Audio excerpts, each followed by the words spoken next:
गणेशोत्सव म्हटलं की सगळीकडे गणपती बाप्पाला उकडीच्या मोदकांचा नैवेद्य हा हमखास दाखवला जातो।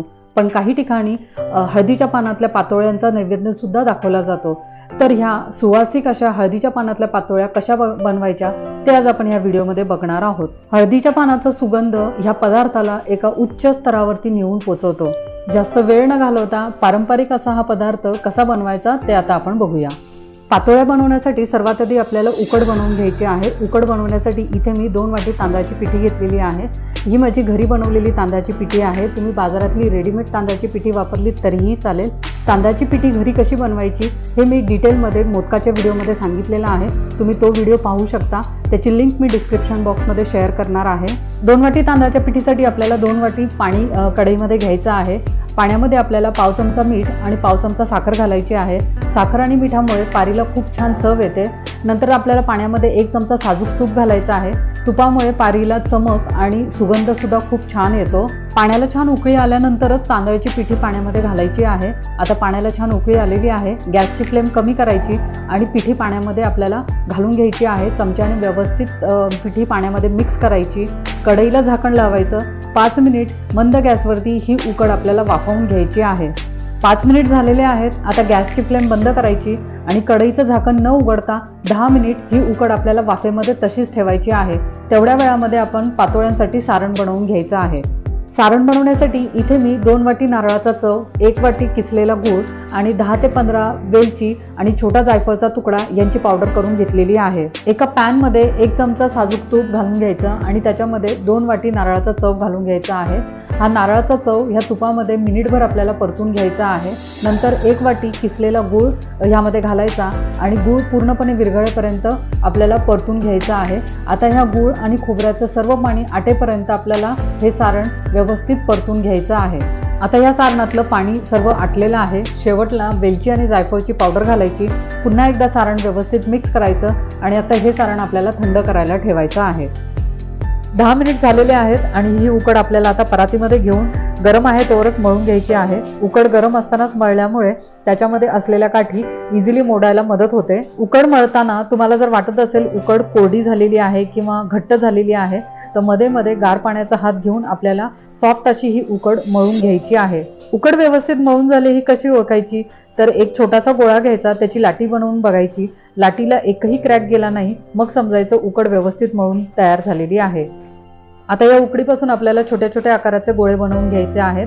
बनवलेले गोळे आणि राहिलेली उकड आपल्याला एका डब्यामध्ये बंद करून ठेवायची आहे। जर उकड किंवा उकडीचे गोळे असेच वरती ठेवले तर ते कोरडे पडण्याचे चान्सेस असतात। पातोळ्या तयार झाल्यानंतर त्यांना वाफवण्याची तयारी आपल्याला आधीच करून घ्यायची आहे। त्यासाठी आपल्याला हळदीची पानं लागणार आहेत। मी टेरेस गार्डनिंग करत असते, त्यामध्ये माझ्याकडे कुंडीमध्ये हळद खूप छान उगवून आलेली आहे। लांब सडक हिरवीगार अशी पानं हळदीची तयार झालेली आहेत। त्यातली काही पानं मी ह्या पातोळ्या वाफवण्यासाठी घेणार आहे। मी हळदीची 3 पानं इथे घेतलेली आहेत। ही पानं स्वच्छ धुवून घेतलेली आहेत। ही पानं आकाराने खूप जास्त मोठी असल्यामुळे मी त्यांना 2 भागांमध्ये कैचीने कट करणार आहे। तुमच्याकडे जर हळदीची पानं नसतील तर त्याऐवजी तुम्ही केळीचं पान वापरलं तरीही चालेल। पारंपरिक पद्धतीने पातोळ्या बनवल्या जातात त्या हळदीच्या पानामध्ये बनवतात, कारण हळदीच्या पानाचा सुगंध हा खूप सुंदर असतो। यावेळेला माझ्या कुंडीमध्ये हळद खूप छान उगवली म्हणून मला त्याचा अनुभव घेता आला। जर तुम्हाला हळदीची पानं भेटली तर नक्की त्यांचा उपयोग करा आणि तुम्हाला सुद्धा फरक जाणवेल का हळदीच्या पानांचा सुगंध हा खूपच सुंदर असतो। अशा प्रकारे सर्व हळदीची पानं मी 2 भागांमध्ये कट करून घेतलेली आहेत। पातोळ्या वाफवण्यासाठी मी गॅसवरती कढई ठेवलेली आहे। कढईमध्ये पाणी घेऊन त्याच्यामध्ये आंबटपणासाठी चिंच घातलेली आहे। आंबटपणामुळे ॲल्युमिनियमचं भांडं काळं पडत नाही। त्या कढईवरती आपल्याला अशी चाळण ठेवायची आहे आणि कढईला झाकण लावून हे पाणी आपल्याला गरम करून घ्यायचं आहे। पाणी गरम होत आहे तोवर आपण हळदीच्या पानावरती पातोळ्या थापून घ्यायच्या आहेत। पातोळ्या थापण्यापूर्वी पानाला आपल्याला ग्रीस करून घ्यायचं आहे। त्यासाठी इथे मी 3 ते 4 थेंब तुपाचे घेतलेले आहेत आणि ते पानावरती व्यवस्थित पसरवून घेतलेले आहे। तूप पानाला लावल्यामुळे पातोळी पानावरती थापतो तर पारी पानाला चिकटत नाही। आता एक उकडीचा गोळा पानाच्या असा मधोमध ठेवायचा आणि बोटाच्या साह्याने आपल्याला ह्या उकडीच्या गोळ्याला पसरवायचं आहे आणि पारी पातळ अशी थापून घ्यायची आहे। बोटाच्या साह्याने पसरवतच आपल्याला ही पारी पातळ अशी थापून तिला गोल आकार द्यायचा आहे। पारी सर्व बाजूंनी एकसारखी थापली गेली पाहिजे। पानाच्या मधोमध जाड शीर असल्यामुळे थापताना पारी मधोमध फाटण्याचे चान्सेस असतात, त्यामुळे ती काळजी आपल्याला घ्यायची आहे. तुमच्याकडे जर हळदीचं पान नसेल तर तुम्ही केळीच्या पानाचा उपयोग करू शकता आणि या दोन्ही प्रकारची पानं नसतील तर ताटाला तुपाने ग्रीस करून त्याच्यावर सुद्धा तुम्ही ह्या पातोळ्या थापू शकता. मोदक बनवणं हा प्रॅक्टिसचा भाग आहे. ज्यांना कोणाला असं वाटतं का मोदक आपल्याला बनवता येणार नाहीत, नाही तर मोदक बनवणं फार कठीण काम आहे, त्यांच्यासाठी पातोळ्या हा खूप छान ऑप्शन होऊ शकतो. पातोळ्या बनवणं खूप सोपं आहे. अगदी पहिल्यांदा जरी बनवत असाल तरी पातोळ्या बिघडणार नाहीत आणि चवीला तर ह्या पातोळ्या अप्रतिम बनून तयार होतातच. जर ह्या पातोळ्या तुम्ही हळदीच्या पाण्यात शिजवल्या तरच तुम्हाला पातोळ्यांच्या चवीमध्ये फरक जाणवेल आणि मोदक आणि पातोळ्यांच्या चवीमध्ये फार फरक जाणवेल. आणि जर तुम्ही ह्या पानामध्ये न शिजवता नॉर्मल जसं मोदक आपण चाळणीमध्ये उकडतो तशाच जर पातोळ्या तुम्ही चाळणीमध्ये उकडल्या तर मात्र तुम्हाला मोदक आणि पातोळ्यांच्या चवीमध्ये फारसा फरक जाणवणार नाही. पातळ अशी ही पारी माझी थापून झालेली आहे. आता ह्याच्यामध्ये आपल्याला चमचाभर सारण भरून घ्यायचं आहे आणि ते असं व्यवस्थित पसरवून घ्यायचं आहे. नंतर पान फोल्ड करायचं आणि ही पारी सर्व बाजूंनी आपल्याला व्यवस्थित चिकटवून घ्यायची आहे आणि नंतर हे पान बंद करायचं आणि पानासकट आपल्याला ही पातोळी आपल्याला शिजवायला ठेवायची आहे.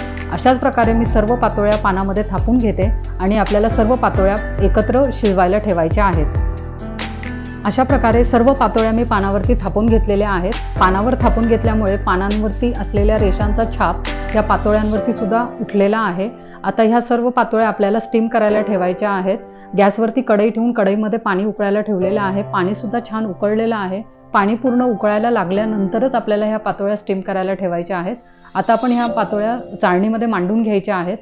मांडताना ही पानं एकमेकांवर ठेवली तरीही काही प्रॉब्लेम होत नाही आणि सर्व पानं व्यवस्थित मांडून झाल्यानंतर कढईला झाकण लावून 10 मिनिट मीडियम फ्लेमवरती ह्या पातोळ्या आपल्याला वाफवून घ्यायच्या आहेत. 10 मिनिटांनंतर मी गॅस बंद केला आणि 5 मिनिट पातोळ्या वाफेमध्ये तशाच राहू दिल्या. म्हणजे टोटल 15 मिनिटांनंतर मी चाळणीचं झाकण उघडत आहे. जास्त वेळ पातोळ्या वाफेमध्ये ठेवायच्या नाहीत, नाहीतर झाकणाचं पाणी पानामध्ये आतमध्ये घुसून पातोळ्या ओल्या होण्याचे चान्सेस असतात. आता आपण ह्या पातोळ्यांना टच करून बघूया. जर बोटाला पीठ चिकटलं नाही तर समजायचं पातोळ्या व्यवस्थित शिजलेल्या आहेत.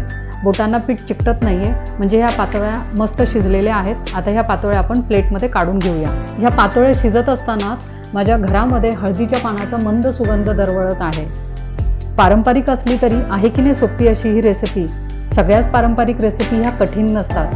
सणासुदीच्या वेळेला बनवल्या जाणाऱ्या पारंपरिक रेसिपी ह्या त्यावेळेला असलेल्या वातावरणामध्ये आपल्या शरीराला पौष्टिक गुणधर्म पुरवणाऱ्या अशा ह्या रेसिपी आहेत. त्यामुळे ह्या रेसिपी एकदा तरी नक्की करून पाहाव्यात. तुम्हाला ही पारंपरिक रेसिपी कशी वाटली मला कमेंटमध्ये नक्की लिहून कळवा. तुम्हाला जर रेसिपी आवडली तर रेसिपीला लाईक करायला नक्की विसरू नका. अशाच छान छान रेसिपी पाहण्यासाठी माझ्या चॅनलला तुम्हाला सबस्क्राईब करावा लागेल, म्हणजे तुम्हाला सुद्धा अशा युजफुल रेसिपी पाहण्याचा आनंद घेता येईल. पुन्हा भेटू अशाच एका नवीन रेसिपीमध्ये. तोपर्यंत धन्यवाद.